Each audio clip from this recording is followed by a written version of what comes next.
திருநீரு என்பது சிவத்தினுடையது. திருநீரே சிவம். அது ஒரு நிலையில பார்த்தீங்கன்னா திருநீரே சிவம். இன்னொரு வகையில பார்த்தா சிவபெருமானுடையது திருநீர். திருநீர் யாருடைய செல்வம்? சிவபெருமானுடைய செல்வம். எனவே அவனுடைய செல்வத்தை நீ வச்சுக்கிடான்னு எனக்கு கொடுத்துருக்கிறார்.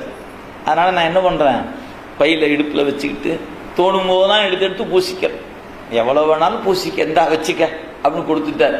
ஆனந்தமா பார்க்கும் போதெல்லாம் நினைக்கும் போதெல்லாம் அட நெத்தியில் திருநீர் கம்மியா இருக்க மாதிரி தெரியுத, எடு பூசு அப்படின்னு. சில பேர்த்துக்கு காலையில் எழுந்துச்சுனே வைப்பாங்க, அப்புறம் அடுத்த நாள் காலையில் தான் வைப்பாங்க. இன்னும் சில பேர் இருக்கிறாங்க வருஷத்துக்கு ஒரு தடவை உண்டு. அவங்களுக்கு என்னன்னு கேட்டா, ஏதோ திதி கிதி ஏதாவது கொடுக்க போனாங்கன்னா பூசிட்டு உட்காந்துருக்கணும், அதுக்காக பூசுவாங்க. இல்லைன்னா அதை கூட பூச மாட்டாங்க வச்சுக்கோங்களேன். வருஷத்துக்கு கூட போய் உட்காந்து முன்னோர்களுக்கு திதி கொடுக்கும்போது கொஞ்சம் பூசிட்டு வாங்கம்பாங்க. அது ரொம்ப சங்கட்டமாக பூசிட்டு போய் உட்காந்து அது பூசிட்டு வந்தால் தான் பண்ணணும். சரி சரி பூசு அப்படின்னு உட்காந்து பண்ணுவது உண்டு. இப்படியும் இப்போ சில பேருக்கு வாய்ப்பு. நமக்கு அப்படி இல்லை, எப்போ வேணாலும் தோணும் போதெல்லாம் பூசுறான். அவன் செல்வத்தை நமக்கு கொடுத்துருக்கிறான். எப்படி?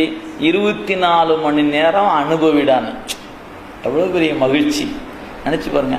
அது அவனுடையதுன்னு நினைச்சிங்கன்னா தான் அந்த செல்வத்தை பூசும்போது உங்களுக்கு ஒரு மகிழ்ச்சி இருக்கும். இதை எங்க பெருமானுடையதுயா. இந்த பேனா யாருக்கு தெரியுமா? எங்க தாத்தாவுது. இந்த பேனா யாரு தெரியுமா? பாரதியார். இந்த தாத்தா காந்தி வச்சு இந்த பேனா, இந்த காரு அவர் வச்ச காரு அப்படிலாம் சொன்னா எப்படி இருக்கும்?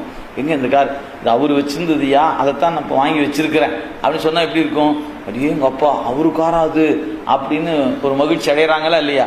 அந்த மாதிரி திருநீர் சிவருமானதுயா. அந்த உணர்வு உங்களுக்கு நமக்குள்ள வரணுங்க. இது அடுத்தவங்களுக்காக அல்ல, எனது உள்ளத்துல அந்த நினைப்பு வரணும். இது செல்வம், இது எனக்கு கிடைத்த செல்வம் அப்படிங்கிற உணர்வோடு அதை பூசணும்.